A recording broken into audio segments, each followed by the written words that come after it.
Alô amigos, estamos começando mais um programa .net aqui no Box 21, Vida de Bar dos dois lados, do balcão do meu amigo Fernando Soares Brandão.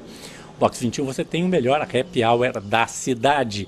Sanduíche a Box 21, sanduíche aberto a Box 21 é uma maravilha, você pode tomar com uma cervejinha, uma caipirinha, um espumantezinho ou até mesmo um vinho, para quem gosta.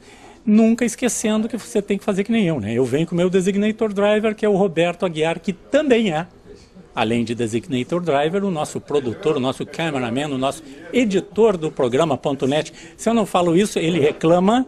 Então é aqui, ó, Vídeo Agape Produções, entre em contato com o Roberto Aguiar, se você precisar de qualquer coisa nesta área de vídeo. Aliás, estou lembrando uma coisa, né? O pessoal que tem videocassete, fitas de videocassete, o Roberto Aguiar consegue editar tudo isso, deixa bonitinho, viu, Flávio Fortella? Ele organiza tudo e bota num DVD, você guarda consegue assistir, né? Porque eu não sei se tem muito videocassete funcionando ainda. O meu último que eu tinha foi esse. Agora o Roberto Aguiar está fazendo a migração das fitas de videocassete para DVD. Bem, nosso convidado de hoje é Roberto Portela Mildner, que é procurador do trabalho, coordenador nacional da Coordenadoria Nacional de Defesa do Meio Ambiente de Trabalho, a CODEMAT, que é do Ministério Público do Trabalho, do MPT. Procurador Roberto, o que vem a ser essa Coordenadoria Nacional do Meio Ambiente do Trabalho? Vamos explicar o que é isso? Boa tarde a todos. A Coordenadoria Nacional de Defesa do Meio Ambiente do Trabalho, ela foi criada em 2003, justamente para tratar de todas as questões afetas à segurança e saúde no trabalho.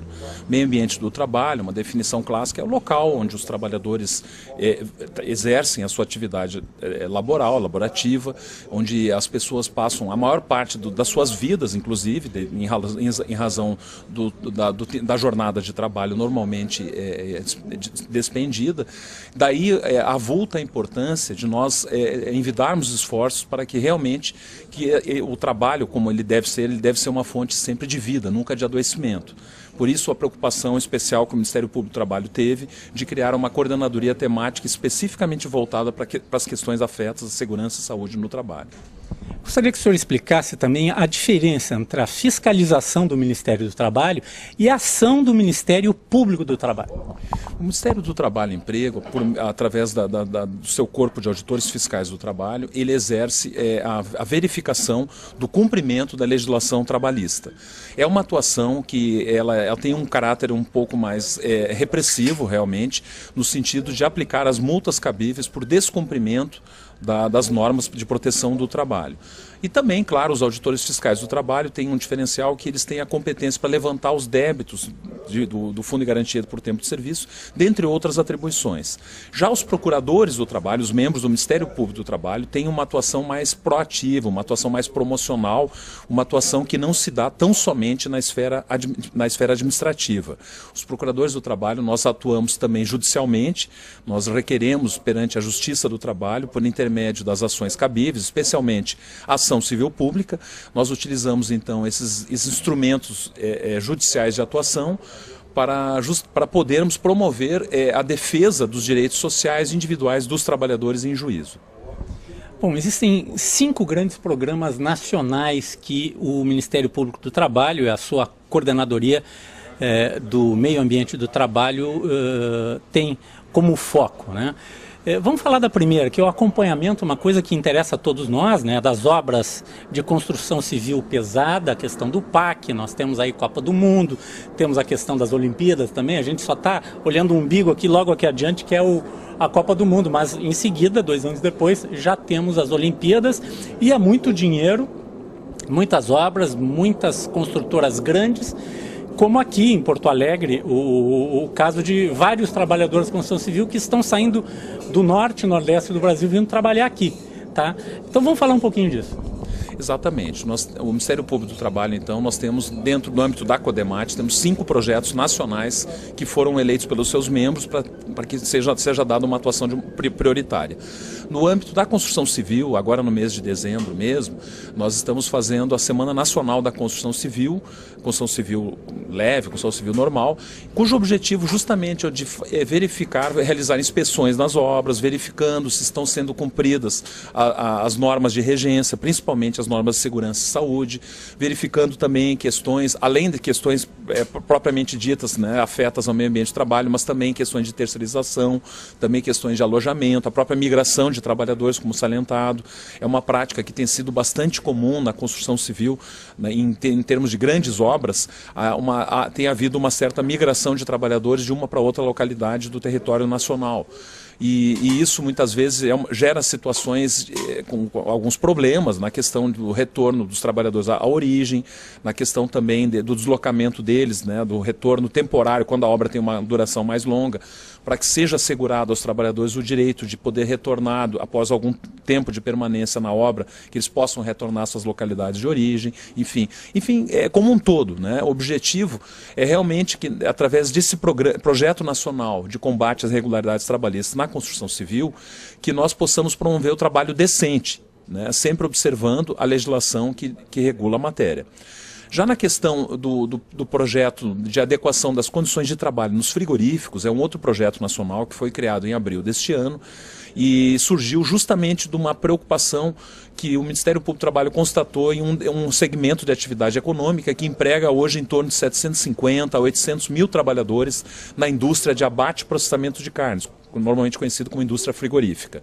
O que ocorre? O Ministério Público do Trabalho verificou que o índice de adoecimento estava muito alto nesse segmento de atividade econômica, justamente devido ao ritmo de trabalho, um ritmo realmente muito acelerado, né, voltado, por óbvio, para a exportação. O Brasil ocupa um papel de proeminência no cenário econômico mundial. Atualmente é o principal exportador de carne bovina, por exemplo, exporta também carnes de aves também, quase que para o mundo inteiro.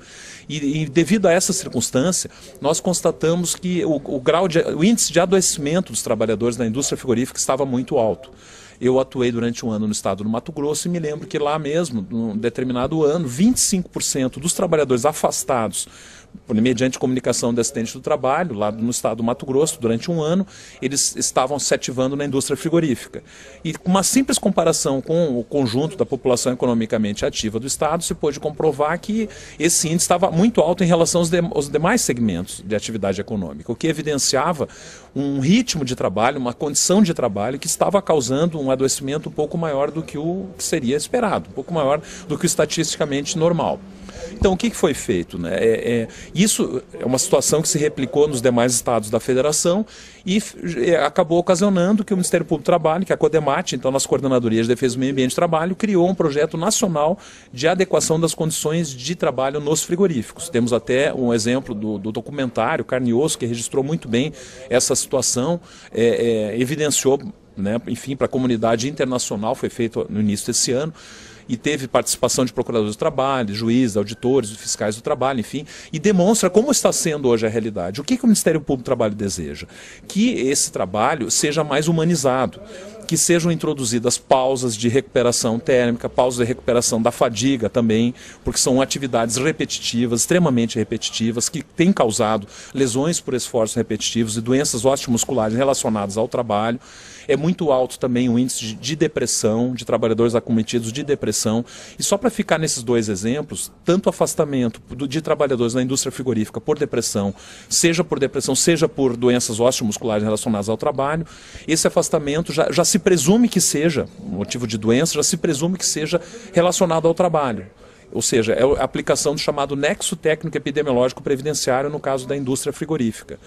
Então, o que nós esperamos com essas medidas? O Ministério Público do Trabalho também tem atuado na nova norma regulamentadora que está sendo criada no âmbito do Ministério do Trabalho e Emprego para disciplinar essa questão de trabalho na indústria frigorífica. Nós também temos participado ativamente da elaboração dessa norma e, enfim, uma série de ações, de inspeções que vêm sendo realizadas no país inteiro, principalmente em grandes estabelecimentos, começando pelos grandes estabelecimentos, para que nós possamos cada vez mais adequar essas condições de trabalho e fazer com que o trabalho, como já salientado, seja sempre fonte de vida e não de adoecimento. Já no âmbito da questão, no outro programa, projeto nacional que a CODEMAT tem, que trata do banimento do amianto no Brasil... Ainda bem, né? Graças a Deus, né? Graças a Deus ao homem, o legislador brasileiro que se convenceu que o amianto era terrível para todos, desde o trabalhador até para o meio ambiente como um todo. Com certeza, muito bem salientado a questão, inclusive, do próprio consumidor, porque o amianto, como é consabido, ele ainda... Nas caixas d'água, né? Até hoje tem ainda. Em caixas d'água, em telhas de fibroamianto, ainda é utilizado, e isso, o amianto, a exposição à crisotila, a fibra, ela pode gerar o mesotelioma, o câncer de pulmão. E é uma situação muito complexa porque é algo que só vai se desenvolver muitos anos após. Então, nós verificamos que mais de 80 países já baniram o amianto e há estudos já, inclusive hoje em dia, já comprovando a viabilidade econômica de se parar de utilizar a fibra de amianto, o que vai redundar em benefício de toda a população brasileira, não só dos trabalhadores, como bem salientado, mas dos próprios consumidores, a população em geral, das comunidades vizinhas.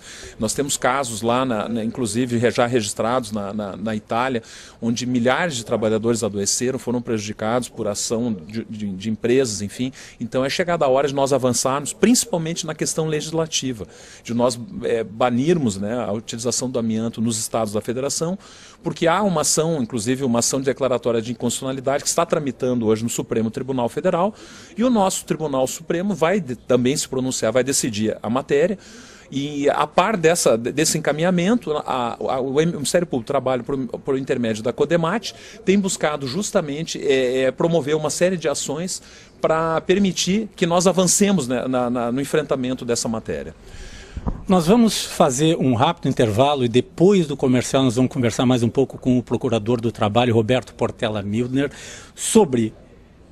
pouco mais sobre construção civil, que deu um boom, né? A construção civil aí está recuperando a economia do país, né? Muitos trabalhadores, nunca se viu tanto nesse país, tanta obra, tanta casa, né? Ações de governo, empresas privadas trabalhando intensamente na área da construção civil, que contrata muita gente. Então é importante se ter um controle sobre isso. E uma coisa que me preocupa, porque quando alguém bota uma colherzinha de açúcar no seu cafezinho, ou vai no posto de gasolina e abastece com álcool, e sempre abastece com álcool, porque nossa gasolina tem álcool, não imagina o quão degradante e perigoso é o trabalho dos trabalhadores que trabalham nessa área do açúcar e do álcool. Nós vamos a um rápido intervalo e já voltamos. Esse é o Ponto.net.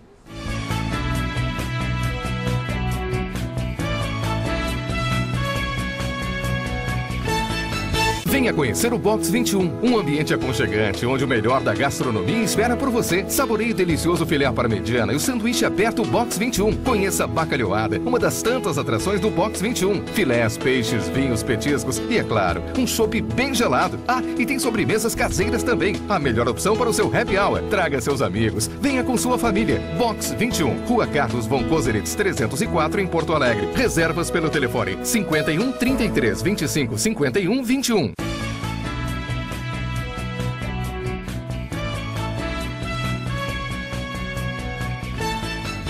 Voltamos aqui no Box 21 com essa conversa com o Procurador do Trabalho, Roberto Portela Mildner, o coordenador nacional da Coordenadoria Nacional de Defesa do Meio Ambiente do Trabalho, a CODEMAT. Estamos conversando sobre o banimento do amianto aqui no Brasil, a adequação das condições de trabalho nos frigoríficos, todo esse trabalho educativo que o Ministério Público do Trabalho tem feito e as ações que o Ministério Público do Trabalho tem feito em várias regiões do país. E agora, né, em parceria com a Polícia Federal, que acompanha sempre o Ministério Público nessas ações aí, que são grandes operações, que envolvem essas obras muito grandes da Ferrovia Transnordestina, e essas obras do PAC, todas aí que tem no país. E agora nós vamos falar de dois assuntos. Primeiramente, a questão do setor sucro-alcooleiro, né, que só quem conhece a cana-de-açúcar já viu como é que trabalha o trabalhador, sabe o que é o horror, né, de trabalhar nesta área. Parece que no Rio Grande do Sul quase nada existe. E depois nós vamos falar sobre as grandes obras e o boom, né, da construção civil, que também merece uma orientação, uma fiscalização maior do Ministério Público. Então vamos ao setor que também está muito crescente, muito forte em função dos biocombustíveis, que é o setor sucro-alcooleiro. Exatamente. O Ministério Público do Trabalho, já há mais de 2 anos, criou um programa nacional de promoção do trabalho decente no setor sucroalcooleiro. Na verdade, assim como o Japão tem a sua morte pelo trabalho, chamada karoshi, infelizmente, no nosso país, nós também temos que conviver com a birola. É um absurdo nós concebermos isso, que em pleno século XXI ainda se possa morrer por causa do trabalho. E o trabalho no setor sucroalcooleiro, o trabalho na cana, principalmente no trabalho na colheita de cana, pela forma como ele é realizado, ou seja, a remuneração ela é por produção, então gera-se uma situação em que o trabalhador tem que cada vez mais cortar toneladas e toneladas de cana durante o dia, em condições de trabalho bastante insalubres, exposto a um calor escaldante, jornadas exaustivas. Então, o objetivo do Ministério Público do Trabalho é atuar justamente promovendo o trabalho decente, tomando as medidas tanto preventivas, no caso, como foi salientado, pedagógicas, também ações repressivas, quando é o caso, ajuizamento de ações, enfim, tudo fazendo para que esse trabalho seja feito da forma mais humana possível.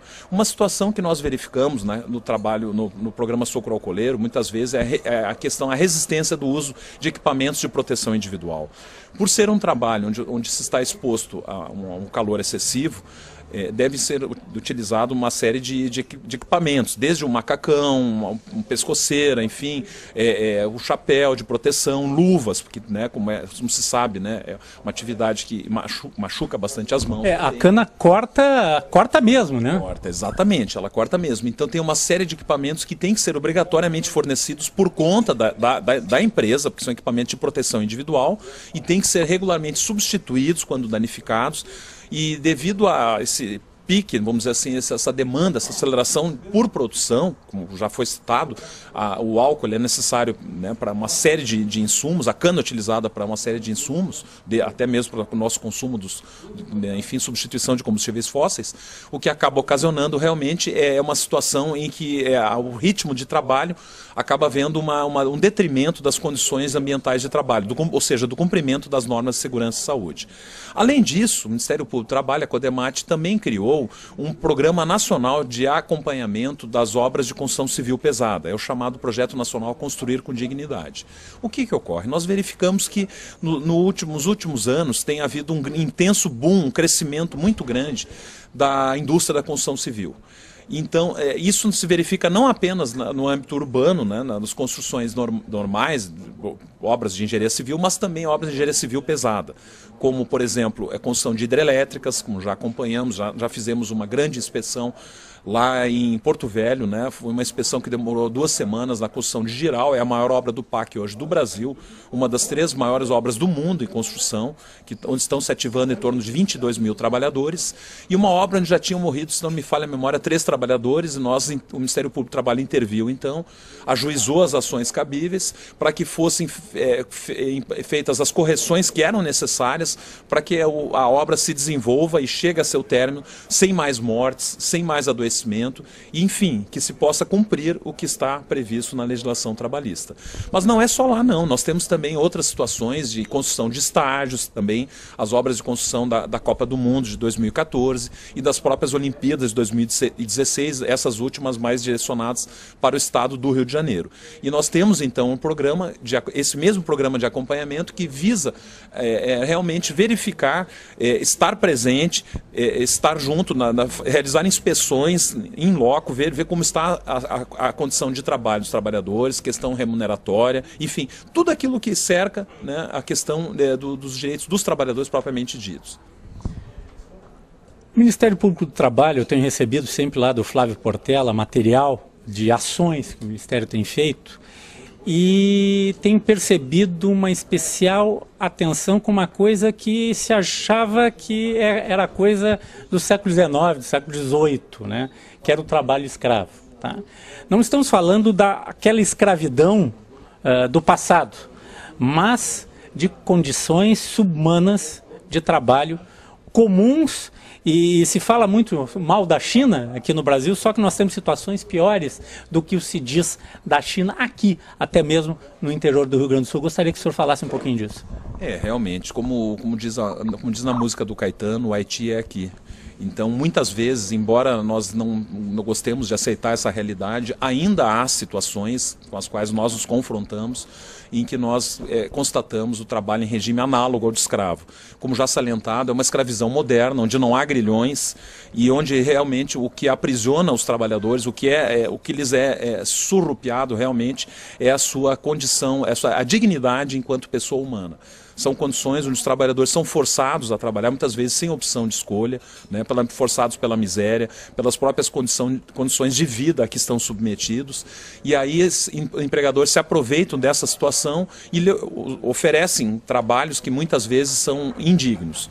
Recentemente tivemos a oportunidade de realizar uma força-tarefa aqui no estado do Rio Grande do Sul, na região da Serra, né, na região de São Francisco de Paula e Cambará do Sul. E lá comparecendo, ficamos 2 semanas, verificamos como estava sendo feito o corte de pinos aqui no nosso estado. É uma região cuja matriz econômica depende muito dessa atividade econômica e talvez por uma questão, embora é importante salientar que são situações que já melhoraram muito ao longo dos anos, mas que ainda não estão na situação que nós reputamos ideal, já foi bem pior, exatamente. Mesmo na construção civil, fazendo um paralelo, quando hoje comparecemos numa obra de construção, nós verificamos que já se avançou muito na proteção, na segurança e na saúde, no cumprimento das normas. Nós temos umas normas muito avançadas, só que é preciso nós temos que criar uma cultura arraigada de cumprimento das normas de segurança, né? Então, voltando ao tema que nós mencionávamos, a questão do trabalho em condição análoga de escravo, nessa operação havia uma frente de trabalho onde até mesmo a água que os trabalhadores bebiam era a mesma água que os animais bebiam. E nós não podemos aceitar que isso ocorra, certo? Isso é só para pontuar, não era só essa irregularidade. Quando nós verificamos, para podermos ter a dimensão e formarmos o juízo, para verificar se aquela situação de trabalho ela é desumana, ela tipifica um trabalho em regime análogo ao de escravo, são considerados uma série de aspectos, né, no que diz com o cumprimento da legislação. Por exemplo, naquela situação, os trabalhadores não recebiam nenhum tipo de equipamento de proteção individual, eles estavam entregues à própria sorte, não havia kit de primeiros socorros nessa propriedade onde estavam alojados. A residência onde estavam alojados, embora fosse de alvenaria, ela não tinha mínimas condições de habitação, eles não tinham higienização nenhuma, eles viviam assim numa situação muito precária. A própria água que eles consumiam ali também era captada de um açude, uns animais também bebiam. Às vezes eles tinham que tomar banho no mato, porque o sistema de bombeamento falhava, eles não recebiam lençóis, enfim, era toda uma série, não tinha armários individuais, era toda uma série de irregularidades que, quando somadas, quando consideradas em seu conjunto, caracterizaram essa situação degradante de trabalho e, por proposta do Ministério Público do Trabalho, os trabalhadores receberam, além dos seus direitos trabalhistas, todos os trabalhadores estavam sem carteira assinada, não preciso nem dizer, né? Dentre outras irregularidades, eles operavam motosserra sem treinamento, o trabalhador dirigia um trator de forma improvisada, onde conduzia os outros colegas também sem ter habilitação para dirigir aquele trator. Então, era uma somatória de circunstâncias onde os trabalhadores estavam expostos a um grave e iminente risco à sua saúde e à sua segurança. E com a ação do Ministério Público do Trabalho, juntamente com o Ministério do Trabalho e Emprego e com a Polícia Federal, nessas 2 semanas lá na Serra, agora no mês de novembro passado, nós conseguimos que eles recebessem não só os seus direitos rescisórios, mas também um dano moral individual, cujo valor foi igual ao bruto do valor que eles receberam a título de direitos rescisórios, justamente para compensar essa situação injusta a que eles foram submetidos. Falar um pouquinho de EPIs, que é os equipamentos de proteção individual, né? Muitas empresas têm cobrado isso dos trabalhadores. O trabalhador chega na empresa, já sai devendo, já começa devendo. Quando não tem outras que só tem um único refeitório, principalmente nessas grandes obras, que o pessoal dorme junto, tem um único refeitório, tem que comer lá, só pode comer lá, o preço é maior do que no mercado, então o cara chega no final do mês já está devendo. Está devendo. Isso é uma realidade, também uma forma de trabalho escravo, né? O senhor podia explicar um pouquinho o que é direito do trabalhador receber a condição do EPI, uniformes e também a questão da alimentação no trabalho? Como bem salientado, a servidão por dívida é uma modalidade realmente que tipifica o trabalho em regime análogo ao do escravo, está previsto lá no artigo 149 do Código Penal Pátrio. Então, como que funciona? Os equipamentos de proteção individual, eles têm que ser sempre fornecidos às expensas da empresa, porque é um equipamento que é necessário para que o trabalhador desempenhe o seu trabalho de forma segura, de uma forma mais, da forma como tem que ser de acordo com a legislação. Então, quando o trabalhador tiver algum tipo de desconto, tiver que assinar algum vale, ele tem que sempre, um vale que seja por conta de algum equipamento de proteção individual que ele tenha recebido, ele deve sempre procurar ter a cautela de procurar identificar nesse vale, que aquilo se refere ao EPI, uma botina, enfim, algum equipamento, botina de segurança, ou um capacete, algum equipamento que lhe seja fornecido, porque isso não pode ser cobrado. E deve sempre denunciar, sim, ao Ministério do Trabalho e Emprego, ao Ministério Público do Trabalho. Nós recebemos denúncias, inclusive, no próprio site, denúncias sigilosas, para que nós possamos efetuar as investigações e tomar as medidas cabíveis. O trabalhador também não pode ter uma série de descontos que são vedados no seu salário. Na questão, por exemplo, como salientado, na alimentação, se ele está numa situação em que a empresa fornece alimentação por uma necessidade, está num local ermo, onde não tem realmente onde ele se alimentar, onde ele não tem opção, essa alimentação ela pode eventualmente ter um desconto que é mínimo, que é chamado PAT, o Programa de Alimentação do Trabalhador, que é um desconto que é simbólico, é um valor lá em torno de R$1 e alguma coisa por mês, né? É um valor assim realmente muito, um valor muito aquém do que poderia cobrar, até porque a empresa... Tem um programa do governo que subsidia isso aí. Exatamente, é o PAT, o Programa de Alimentação do Trabalhador, e a empresa se beneficia de incentivos fiscais para dedução no imposto de renda, né? E deve sempre se utilizar. Então o trabalhador, quando ele tiver qualquer tipo de desconto que não seja autorizado, ele deve sempre procurar também o seu sindicato, procurar se orientar, procurar demandar o seu sindicato, para que o sindicato procure tomar as medidas cabíveis, defender a classe trabalhadora, e quando o sindicato não conseguir resolver realmente no âmbito daquilo que lhe for das suas atribuições, ele vai também encaminhar essas denúncias, enfim, tanto para o Ministério Público do Trabalho, quanto lá para o Ministério do Trabalho e Emprego, que tomaremos as medidas cabíveis. Bom, eu quero agradecer a participação do Procurador do Trabalho, Roberto Portela Mildner, que é coordenador nacional de defesa do meio ambiente do trabalho, da CODEMAT, do Ministério Público do Trabalho. Agradecer mais uma vez o meu amigo e colega gremista. O que eu vou fazer? Flávio Portela. Tá? O Flávio Portela, que sempre nos passa informações do Ministério Público do Trabalho. Toda semana aí nós vamos procurar agora sempre informar, né, essas ações, eu acho que educativas, mais educativas do que punitivas, que o MPT tem feito aqui no Rio Grande do Sul e no Brasil. Ótimo, muito prazer, obrigado pelo convite, pelo privilégio de estar com todos vocês, e estamos sempre à disposição para que nós possamos construir uma sociedade cada vez mais justa, livre e igualitária. Este é o Ponto.net.